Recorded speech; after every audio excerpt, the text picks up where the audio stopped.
you're still fucking writing your name on walls, blah, blah, blah, blah, blah. Like, whatever. But she would come to the city and I'd be like, Mom, look. And she's just like, you're fucking crazy, dude. My son, da, da, da, da, da. You know, she was just like, whatever, you know. She's not going to talk shit anymore at this point. She's just more like, okay, like, she's going to love me regardless, you know. But, yeah, she didn't want me to be doing that, but that's the way it was. What eventually happens to the weed case? Whatever, I just got probation for it. I got a felony and this and that, and I was just like, fuck, all right. I'm already 20, I think I'm 20 years old at this time. Felony on the record, like, fuck, all right. And then, you know, I never let none of that type of shit persuade me from doing whatever it is I was trying to pursue. Like, I wasn't like, oh, I got a felony, my life's over, I can't get a job. Like, there's always a way around something. You know what I'm saying? That's always how I've been. So that just got whatever, and then the graffiti case followed me for fucking years, bro. You have no idea the nightmare that I've had with that case. Like, it's done now, but is that the same case that you served the 2 years when your father was sick? No. Okay. No, that was a whole separate situation. Now, you're a fugitive from the law and arrive in Los Angeles with no plan, $10 in your pocket, and a duffel bag of clothes. That's it. Do you remember your first day in LA? $10, people. Jack shit, I came here with a duffel bag and $10. Swear to God. How did it feel stepping foot in the city of Los Angeles? What do you remember that first day? Dude, I came in 02, but I came like maybe a week before New Year's, like right before Christmas, a couple days before Christmas. And I just remember I landed, LAX, the homie picked me up. We went to Project Blowed. I freestyled for like, I used to be heavy into rapping and shit. I freestyled for like an hour. And I thought it was epic. I was wearing shorts and a t-shirt. It was like 70-something degrees. I was like, oh, I can fuck with this. Because if people know San Francisco's cold as fuck, and then anybody who lives in the Northwest, that shit cold as fuck too. So coming here, being here in shorts and in a hoodie in wintertime, and I was fucking painting and I was fucking rapping, I was like, we're good. I'll fuck with it. And I moved to the West. I moved to West LA. That was my first experience of what LA was. So that's why I rep the West. As you mentioned, Saez picks you up in Los Angeles. How do you first meet him? I met him through skateboarding in San Francisco. My brother in life, who I grew up with in Yelm, met him because he came to San Francisco as well, and he met Saez. And then, obviously, being my brother, I met him. They were roommates, and then I met Saez, and we both started writing graffiti like at the same time.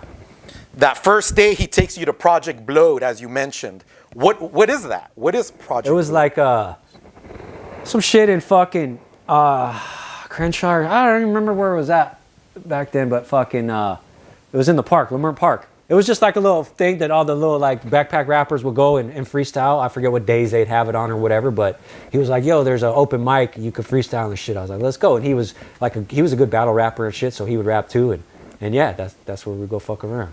After Project Blowed, you spend the entire night bombing. Where do you go bombing, and with who?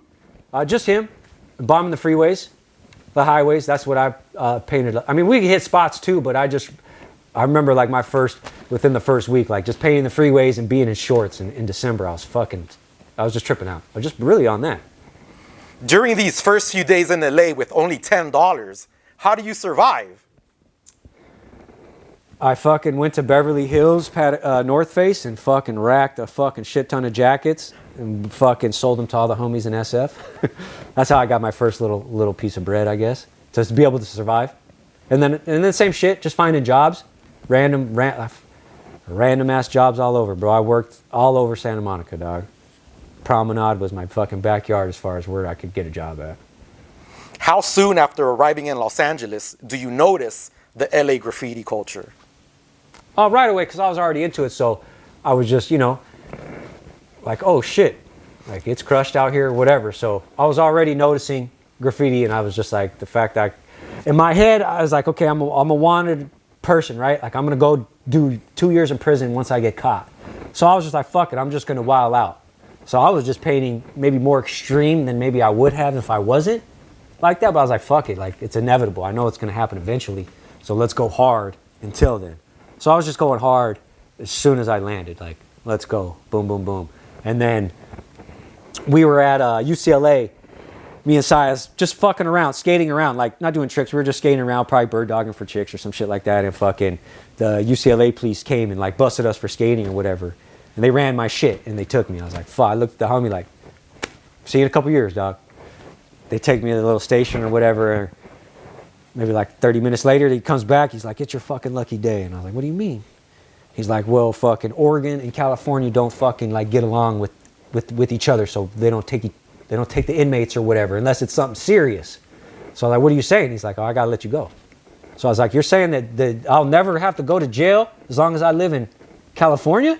He's like, no, but you will get brought into the station, and we'll have to call them up there, and once they tell us no, then you'll be let go. And then once I heard that, I was just like, felt like, you know, I kind of lift the weight off my shoulders in a sense, but I was like, fuck it, I'll just keep the warrant and just rock with it. But from doing that, bro, I fucking spent so many fucking weekends in the glass house, dog. Like every time I would get pulled over, I was going to jail. It was annoying. But would they let you go every single time? Yeah, but sometimes I'd like, you know, if you get busted on a Friday and fucking it's 6 p.m. and the office is closed up in Oregon, they wouldn't let me out till fucking Monday.